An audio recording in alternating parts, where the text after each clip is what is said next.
Friends, welcome to Kavitha சமையலறை. இன்னைக்கு நம்ம பார்க்க போகிற ஸ்பெஷல் ரெசிபி நல்ல அருமையான சுவையான சுரக்காய் கூட்டு. ஒரு சிம்பிள் அண்ட் ஹெல்தி ரெசிபிங்க. இந்த சுரக்காய் கூட்டு மீல்ஸோட ஒரு சைட் டிஷ்ஷாக பரிமாறலாம். நல்ல புளிக்குழம்பு காரக்குழம்பு கூடலாம் வச்சு சாப்பிட்றதுக்கு ரொம்ப நல்லாயிருக்கும். ரச சாதம் தயிர் சாதத்தோடவும் வச்சு சாப்பிடலாம். சப்பாத்தி தோசைக்கும் நல்ல ஒரு சைட் டிஷ்ஷாக இருக்கும். சாதத்தில் அப்படியே போட்டு சாப்பிடலாங்க. ரொம்ப ரொம்ப நல்லாயிருக்கும். முக்கியமாக ரொம்ப சத்தான ஒரு ஹெல்த்தியான கூட்டு இது. டக்குன்னு குயிக்காகவும் பண்ணிடலாங்க. நான் இங்கே உங்களோட ஷேர் பண்ணுற ரெசிபி ரொம்ப ஒரு சிம்பிள் அண்ட் ஈஸி ரெசிபி தான். கண்டிப்பாக ட்ரை பண்ணி பாருங்கள், எல்லாருக்குமே ரொம்ப பிடிக்கும். எங்கள் வீட்டோட சிம்பிள் அண்ட் ஹெல்தி சமையல் இது தாங்க. நல்ல சாதம், சுரக்காய் கூட்டு, கூடவே நல்ல ஹெல்த்தியான காட்டுக்கீரை கடையல். இந்த கீரைக்கடையல் ரெசிபி ஆல்ரெடி அப்லோட் பண்ணிட்டேன். இது கொங்கு நாடு சைடு ரொம்ப ஃபேமஸ், ரொம்ப டேஸ்டியானதும் கொடுங்க. இந்த மாதிரி சமைக்கும் போது சிம்பிளாக ஈஸியாக சமைச்சோம், ஹெல்த்தியாக சாப்பிட்டோங்கிற திருப்தி இருக்கும். நீங்கள் ட்ரை பண்ணி பாருங்கள். இங்கே ஃப்ரெஷ்ஷாக ஹெல்த்தியாக ஒரு நாட்டு சுரக்காய் எடுத்து வச்சுருக்குறேங்க. இது நல்ல நீர் சத்து நார்ச்சத்து நிறைந்த காய். அடிக்கடி நம்ம உணவில் எடுத்துக்கிறது ரொம்ப நல்லது. நம்ம உடலில் இருக்கிற தேவையற்ற நீர் கழிவுகளை வெளியேற்றுறதுக்கு இந்த சுரக்காய் ரொம்ப ஹெல்ப்ஃபுல்லாக இருக்கும்.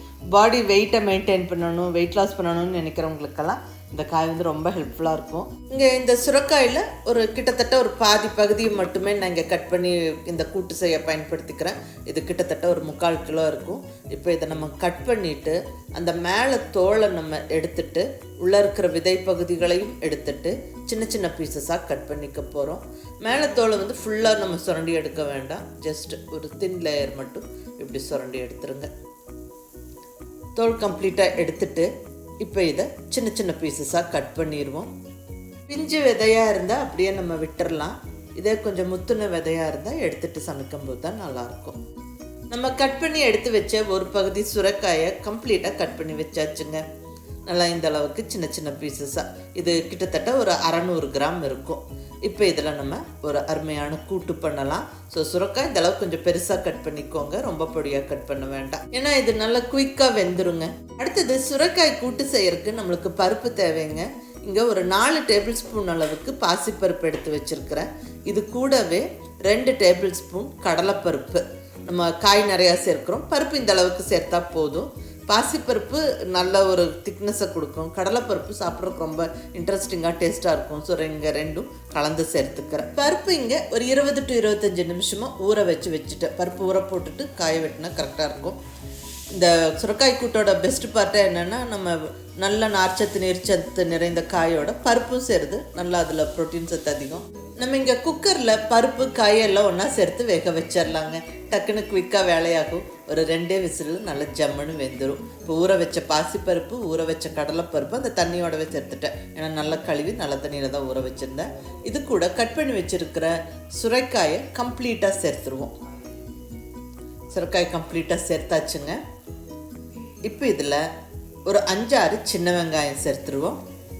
கூடவே ஒரு தக்காளியை சின்ன சின்ன பீசஸாக கட் பண்ணி சேர்த்தாச்சு. இப்போ இதில் ஒரு 1/4 டீஸ்பூன் அளவுக்கு மஞ்சள் பொடி சேர்த்துருவோம். இப்போ இந்த காய் பருப்பெல்லாம் வெந்து வரக்கு தண்ணி சேர்த்துக்குவாங்க. இங்கே ஒரு பெரிய டம்ளர் அளவுக்கு தண்ணி சேர்த்துருக்குறேன்.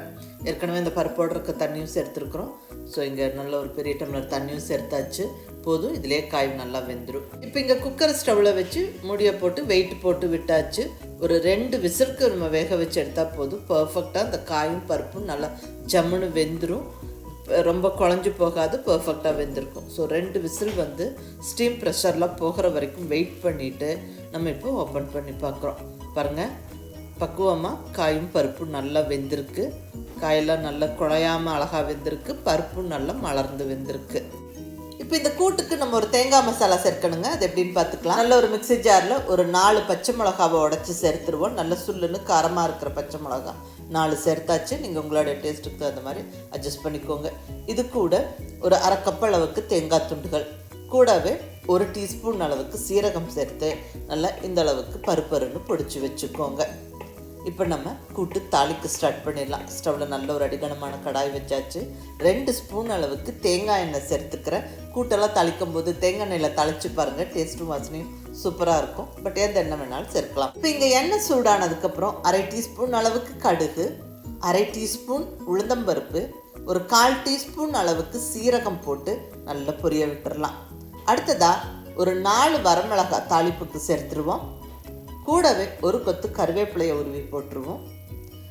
அடுத்ததாக ஒரு 4-5 சின்ன வெங்காயத்தை சின்ன சின்ன பீசஸாக கட் பண்ணி சேர்த்து நல்லா வதக்கி விட்டுருவோம். வெங்காயம் கொஞ்சம் கலர் மாறுற வரைக்கும் வதங்கி வரட்டும். இப்போ அரைச்சி ரெடியாக வச்சுருக்கிற அந்த தேங்காய் மசாலாவை கம்ப்ளீட்டாக சேர்த்துருவாங்க. பச்சை மிளகாலாம் இங்கே பச்சையாக சேர்த்து அரைச்சோம். ஸோ இந்த தாளிப்போடு சேர்த்து கொஞ்சம் வதங்கி வரட்டும். அடுத்தது மிஸ் பண்ணாமல் பெருங்காயப்பொடி சேர்த்துக்கோங்க. ஒரு 2 சிட்டிகை அளவுக்கு. இது மஸ்ட்டு, கண்டிப்பாக சேர்த்துக்கோங்க. அப்போ தான் வாசனையும் டேஸ்ட்டும் நல்லாயிருக்கும். நல்ல ஒரு நிமிஷம் வதக்கி விட்டுட்டு இப்போ நம்ம பக்குவமாக வேக வச்சு வச்சுருக்கிற அந்த சுரக்காய் பருப்பை கம்ப்ளீட்டாக தாளிப்பில் சேர்த்துருவோம். நல்ல தாளிப்போடு சேர்ந்து கொதிச்சு வரணும். ஒரு கைப்பிடி அளவுக்கு பொடியாக நறுக்கின கொத்தமல்லி இலையை போட்டு விட்டுட்டு கூடவே மிஸ் பண்ணாமல் கூட்டுக்கு தேவையான அளவு உப்பு சேர்த்துக்கோங்க. உப்பு உங்களுடைய டேஸ்ட்டுக்கு தகுந்த மாதிரி அட்ஜஸ்ட் பண்ணிக்கோங்க. நல்ல ஒரு வாட்டி கலந்து விட்டுட்டு இப்போ இந்த பாத்திரத்துக்கு மூடியை போட்டு விட்டு ஒரு 4-5 நிமிஷம் மீடியம் ஃப்ளேமில் கொதிக்க விட்டு ஸ்டவ்வை ஆஃப் பண்ணிடுவோம். அவ்வளோதாங்க, அருமையான சுவையான சுரைக்காய் கூட்டு ஜம்முன்னு ரெடி ஆயிடுச்சு. மிஸ் பண்ணாமல் ட்ரை பண்ணி பாருங்கள்.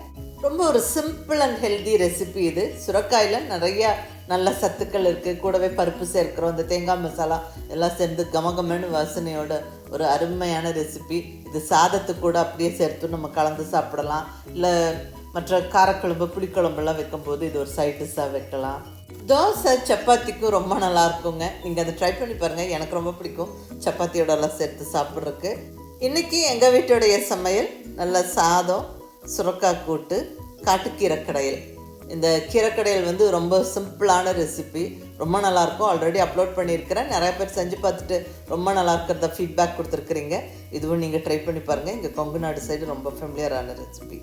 இப்போ இந்த சீசனில் இது சுரக்காய் வந்து சீசனல் வெஜிடபிள் மார்க்கெட்டில் நிறையா கிடைக்குது.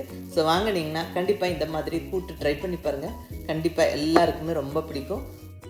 சுரைக்காய் கூட்டு ஒரு சிம்பிளான ரெசிபிங்க. புதுசாக சமைக்கப்படுறவங்க கூட ட்ரை பண்ணலாம். ஜம்முன்னு செஞ்சு அசத்திடலாம். செஞ்சு பார்த்துட்டு எப்படி இருந்ததுன்னு உங்கள் ஃபீட்பேக் சொல்லுங்கள். பிடிச்சிருந்தா லைக் பண்ணி ஷேர் பண்ணி கமெண்ட் பண்ணுங்கள். கவிதா சமையலறை சப்ஸ்கிரைப் பண்ணி என்னுடைய மற்ற ரெசிபிஸும் வீடியோஸும் பாருங்கள். தேங்க்யூ.